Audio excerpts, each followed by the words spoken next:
Ladies and gentlemen, reading the Abraham, please welcome Alan Keller.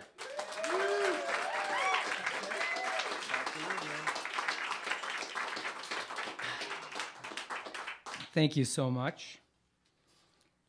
I haven't been on stage since America ceased to be a democracy, so this is an incredible pleasure. The Abraham. Questioning the choice of a casket already in the ground is tantamount to questioning the location of a skyscraper at the ribbon cutting. But here I was at the Beth Haggadol Hamadras Cemetery, second-guessing the type of wood I selected at the casketeria while staring down at my dad's grave. The sales mortician had gently pushed the aptly named Benjamin with its satin-stained Appalachian oak, velvet interior, and an eternal subscription to AOL. Instead, I chose the more modest, actually the most modest, Abraham, a hand-hewn, unpainted box stuffed with wheat straw. My old man used to brag about using a water pick as a home colonic, so I didn't think he'd feel too self-conscious crossing the pearly gates with a few pine splinters. Yit gadol v'yit gadash shemei rabbah, bi'alma divarach hiute. As a rabbi recited the Kaddish, the Jewish equivalent of, "That's all, folks," I couldn't help notice my family had now as many people below ground as above. And that trend was never going to change in our favor. Hell, my mom's name was already etched in marble next to my dad's. And she was standing next to me. Knowing her, I'm surprised she didn't jump into the hole right then and there to save us the trouble of coming back to this god-awful place in the future. This was a woman who once dropped me off at a concert and waited 6 hours in the car while I watched Pink Floyd, Aerosmith, and Cheap Trick. V'yam lich malchutei v'chayechon u'v'yomechon u'v'chaye dechol Beit Yisrael.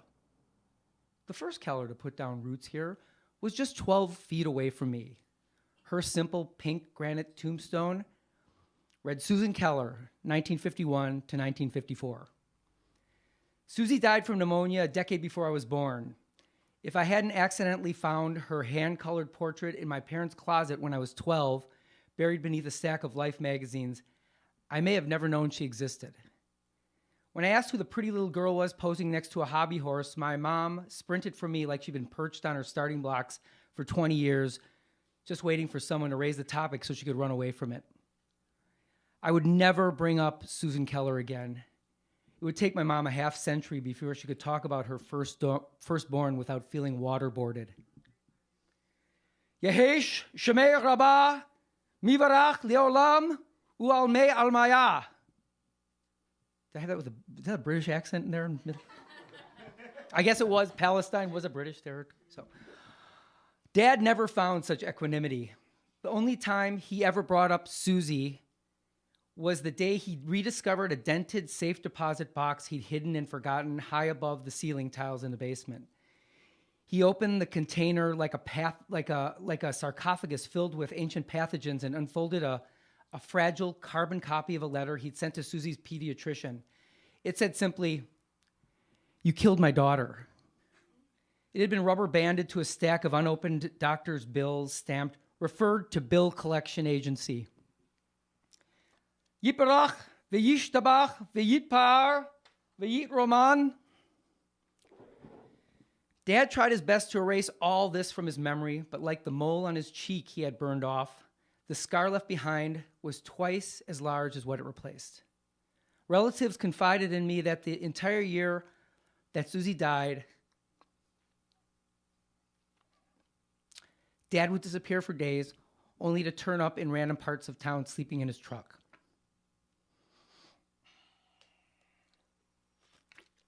As far as I know, this would be the first time he'd been back to the cemetery since her funeral. I imagine over the years he rerouted many trips around Milwaukee to avoid going near the place. As of today, he'd never leave again. V'yit naseh, v'yit chadar, v'yit halal, v'yit halal, shemei dekudashav beriach hu. By the middle of the prayer, my eyes began to water like a backed up toilet. The mournographers, people who disappear from the lives of the sick only to return at their funerals for the buffet, thought I was crying. Actually, I was tearing up because the tiny tinfoil sun perched in the frosted sky was strafing us with precision glare like a sniper. There was no place for my innocent retina to hide from the prismatic shrapnel ping-ponging off the faceted icy spackle winter had sloshed everywhere. Very conversational. I turned around to see if everyone was having the same problem I was, but the mournographers' melancholy faces smeared across my vision like Francis Bacon portraits. Birchata v'shirata tushbechata. It didn't help that I was so fucking tired. Not sleep deprived tired either. Anemia tired. Chloroform tired. Carbon monoxide tired. The tired you feel before you slip into a coma. The tired you feel in a dream, not the tired that gets you to one. I'd been having bad dreams ever since my sister Ray Ellen got sick in 1998. I would bolt up in the middle of the night, eyes open, screaming in silence. Help! Help! Help! Feeling like an embryo trying to communicate with the world through an ultrasound. My wife Lois would watch me in horror, afraid to wake me because of an episode in The Honeymooners she'd seen about a somnambulant Ralph. Eventually, I'd get my body and my mind back in the same dimension, but I'd feel out of sorts for days, feeling like I could be disassembled at any moment and left in pieces. V'nechemata de'amiran be'alma v'imru. Milton would be the third Keller buried at Beth Hagedal. In a way, he'd be buried twice that day. Once beneath 2 tons of dirt, and the other beneath 2 tons of grief. Grief meant for someone else. Like a guy whose birthday is on Christmas, hardly anyone at Milton's funeral was thinking about Milton. Even my wife and I couldn't help looking 4 feet to our right at a mound of moist black clay sparkling with ice crystals where we buried Ray Ellen less than 2 months before. Ray's death was the kind of detour that never leads you back to where you were going. My entire family got lost that day. Tom, my brother-in-law, and her high school sweetheart was so inconsolable, he left her grave unmarked for well over a year. A while later, the picture of Ray Ellen carved into the marble on her tombstone would be defaced by neo-Nazis, returning her to anonymity for another year.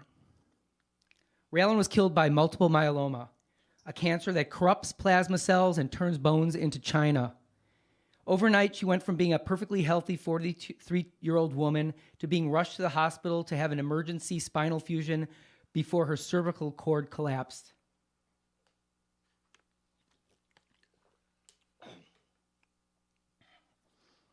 And that was the high point of her journey.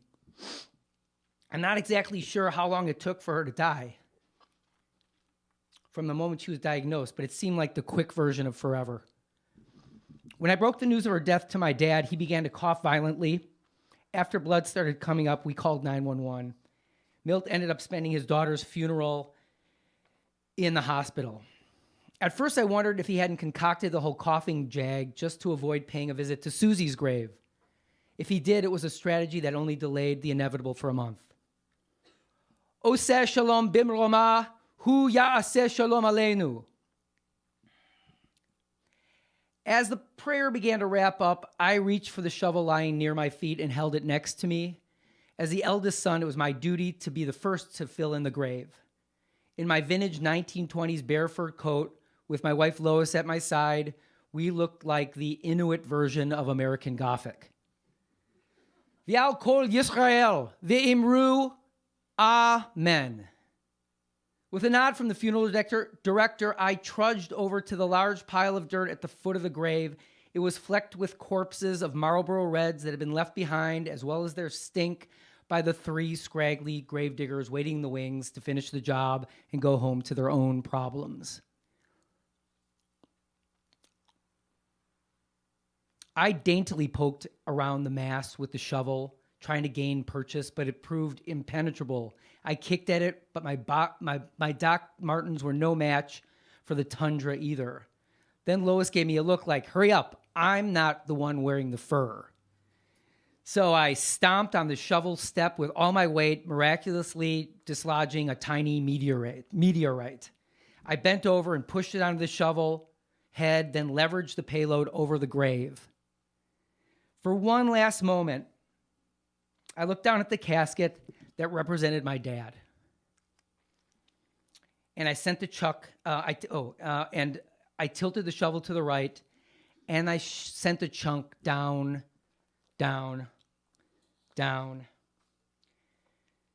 the man who used to take me to the Milwaukee Bucks after work, even though he'd immediately fall asleep until the game was over or an usher complained about the snoring. To the man who called me boy my entire life. To the man who told me to follow my heart when I turned down a big job at Procter & Gamble after college to join a band. The man who was man enough to kiss me full on the lips in front of his friends. The man who once got drunk with a car dealer and came home with a new Buick and a new Fiat. The man who hated waste so much that when he broke a glass jar into a 50-gallon crock pot full of homemade sauerkraut, he refused to throw it away and ate the entire contents, glass and all, over the course of the year. Crunch, crunch, crunch. The man who once kicked a hole in the door when he was mad at my mom. The man who, when I was 11, I overheard on the phone tell someone who wasn't my mother that he loved her. The man whose domineering father forced him to take over their family electrical business after he got home from World War II and put his brothers through college instead of himself, even though he was by far the smartest of them. The man who once hallucinated that the nurses in the hospital were collecting and bottling the dark yellow sputum his sickly lungs were churning out like pus from a wound. The man who lost a baby daughter.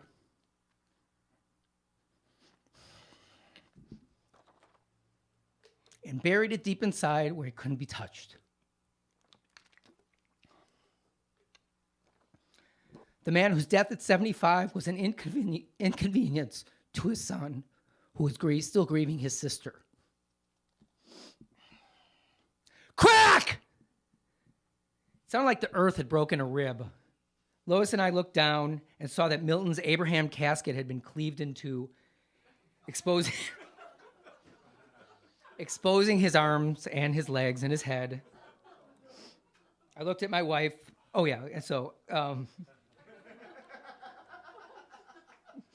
he was there, lying there in a pile of shattered wood, like we're about to barbecue him. I turned to the funeral director and I went, "Ugh!" And he immediately threw up his hands like this, and he like a referee stopping the fight. And he said, "Back to your cars." That's when someone hit the slow-mo button on my memory. I remember walking to the parking lot, totally dazed. I looked over at my wife, Lois, and she was laughing hysterically.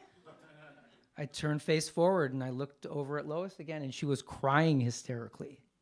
I turned over to this side, and the gravediggers were throwing dirt on my dad's face. I again grunted, "Ugh!" And the funeral director, "Stop filling in that hole!" They dropped their shovels in unison. They didn't care. They were hourly. They just lit up 3 more Marlboro Reds and expelled a crematorium's worth of smoke into the air. Lois and I somehow got back into the car and just sat there staring at the frosted over windshield. 1 minute, 2 minutes, 3 minutes, 4 minutes. 5 minutes later, I started the engine, cranked the defrost, and waited and watched the Pangea of ice on the glass slowly melt and break apart into tiny islands so I could see. And then Lois said, "I told you to go with the Benjamin." Thank you.